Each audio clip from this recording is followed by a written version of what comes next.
Hello everyone, this Ayush and you are watching World Speaks. I am your NEET physics educator और मेरी responsibility बनती है मैं उन स्टूडेंट्स को आंसर दूं जो इस चीज़ को लेकर परेशान है कि नीट 2024 के पेपर टफ आएगा कि नहीं आएगा। टू बी वेरी ऑनेस्ट, ये इरेलीवेंट सवाल नहीं है, ये इंपॉर्टेंट सवाल है क्योंकि प्रिपरेशन आपकी है, लाजमी है, थोड़ा सा डर तो लगता ही है। एक फैक्ट आपके सामने लिखा ही हुआ है कि नीट एस्पिरेंट्स 8000 रैंक लेके आए थे 630 मार्क्स पे, 2022 का डेटा है, और 2023 में इस साल 630 मार्क्स पे 13,000 रैंक आई है। टू बी वेरी एक्यूरेट, मेरी खुद की स्टूडेंट के 631 मार्क्स आए थे और 13,000 कुछ करके उसके मार्क्स आए। एग्जैक्टली रैंक मुझे एग्जैक्टली याद नहीं, बट 13,000 कुछ करके थी 631 मार्क्स पे। तो इतना ज्यादा रैंक इन्फ्लेशन हो रहा है, मतलब इतनी अच्छे मार्क्स लाने के बाद भी उतनी अच्छी रैंक नहीं बन रही। तो उसका क्या सोल्यूशन है? क्या नीट 2024 वापस से टफ हो जाएगा ताकि कट ऑफ गिर जाए? इसके बारे में चर्चा करेंगे।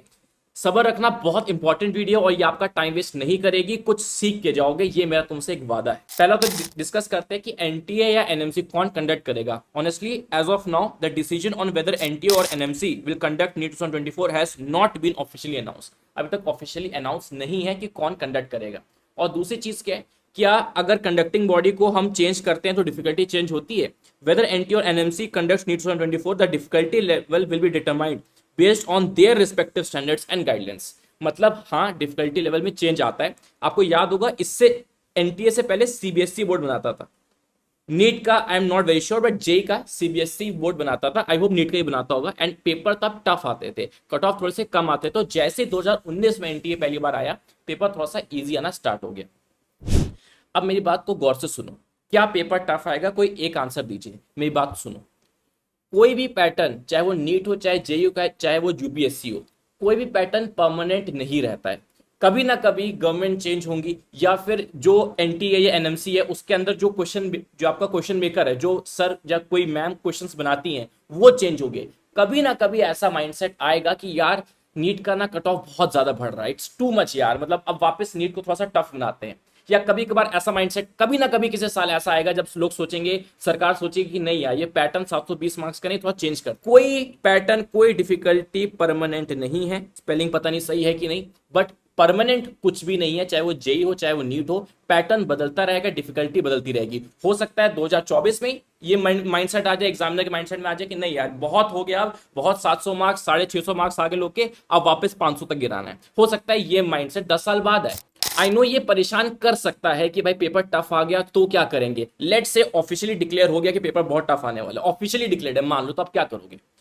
आंसर इज, अगर आप किसी भी चैप्टर के पीवाईक्यू लगा लेते हो, प्लस लेक्चर के क्वेश्चन लगा लेते हो, प्लस एक कोचिंग मटेरियल, कुछ भी हो सकता है, एक मॉड्यूल हो सकता है, मेरे केस में मोस्ट एक्सपेक्टेड क्वेश्चन हो सकते हैं, जो स्टूडेंट इन तीनों चीजों को फॉलो कर लेता है, वो चाहे इजी पेपर आए तो भी वो सॉल्व करेगा, चाहे हार्ड पेपर आए तो भी सॉल्व करेगा। दोनों ही पेपर्स के लिए यही पैटर्न सही है। तो सर फिर लोग इतना परेशान क्यों होते हैं कि इजी आएगा कि हार्ड आएगा? देखो किन स्टूडेंट्स को इफेक्ट पड़ता है। अगर पेपर इजी से हार्ड हो जाएगा, कौन से स्टूडेंट्स को फर्क पड़ता है? ऐसे स्टूडेंट्स जो थ्योरी ड्रिवन होते हैं, जो ज्यादा से ज्यादा थ्योरी पढ़ के जा चुके हैं, बायो की थ्योरी 10 बार पढ़ ली है, या फिर फिजिक्स के बहुत ज्यादा थ्योरी पढ़ ली है, बहुत ज्यादा लेक्चर थ्योरी पढ़ ली है, फॉर्मुले पढ़ लिए हैं। ऐसे लोग की हालत टाइट होती है जब पेपर इजी से हार्ड हो जाता है। या फिर ऐसे स्टूडेंट जिन्होंने सिर्फ पीवाईक्यू सॉल्व की, या ऐसे स्टूडेंट जिन्हें सिर्फ लेक्चर क्वेश्चन सॉल्व किए, वो कंप्लीट सेट ऑफ दीज 3 चीजें नहीं कर रहे हैं, जो इनफ क्वेश्चन प्रैक्टिस नहीं कर रहे हैं, वो लोग मर्सी पे हैं कि भैया पेपर इजी आएगा तो ही कर पाएंगे, पेपर हार्ड होगा तो कुछ नहीं कर पाएंगे। ऐसे लोग की हालत खराब होगी। जो स्टूडेंट इन तीनों चीजों को फॉलो करेगा उसको फर्क पड़ेगा ही नहीं, उसको शायद फील भी नहीं होगा। एट द एंड हो सकता है कि एग्जाम देने के बाद कहे कि हाँ थोड़ा सा टफ लगा था, एग्जाम देते वक्त आपको नॉर्मली लगेगा। तो दोस्त, क्या 2024 का पेपर टफ आएगा? आंसर इस, आ भी सकता हो, नहीं भी आ सकता है, बट कभी ना कभी नीट का पैटर्न बदलेगा, नीट की डिफिकल्टी बदलेगी, कभी ना कभी एक paper super tough, super hard आएगा। हो सकता है कि आगे आने वाले टाइम में शायद 720 में 720 मार्क्स रहा नहीं भी रहे पेपर, हो सकता है मे बी 500 मार्क्स का हो जाए, मे बी हो सकता है 800 मार्क्स का हो जाए। कभी ना कभी चेंजेस रहेंगे, पैटर्न बदलता रहेगा, बट आपको अपना माइंडसेट चेंज नहीं करना है। That is not the real struggle जिसमें आप परेशान हो रहे हो। आपका रियल स्ट्रगल ये है मेरी दोस्त, ये 3 रियल स्ट्रगल्स है।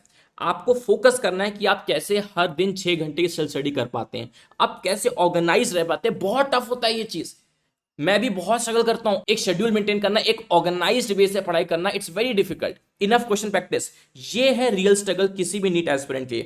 जो ये 3 चीजों में मास्टर कर लेता है उसका सिलेक्शन होके रहेगा, इररिस्पेक्टिव पैटर्न क्या है, डिफिकल्टी क्या है, फर्क नहीं पड़ता। तो दोस्त रियल स्ट्रगल पे फोकस करो। पेपर टफ आएगा, इजी आएगा, पैटर्न डिफरेंट होगा कि नहीं, ये तो हर साल कुछ ना कुछ चेंजेस आते रहेंगे। आपका उसके ऊपर कोई हक नहीं है, कोई बस नहीं है, और हमको उस पर ध्यान लगाना भी नहीं है। हमको अपना पूरा फोकस रियल स्ट्रगल पे लगाना है। फिर पेपर जैसा भी आएगा, सिलेक्शन हमारे हाथ में होके ही रहेगा।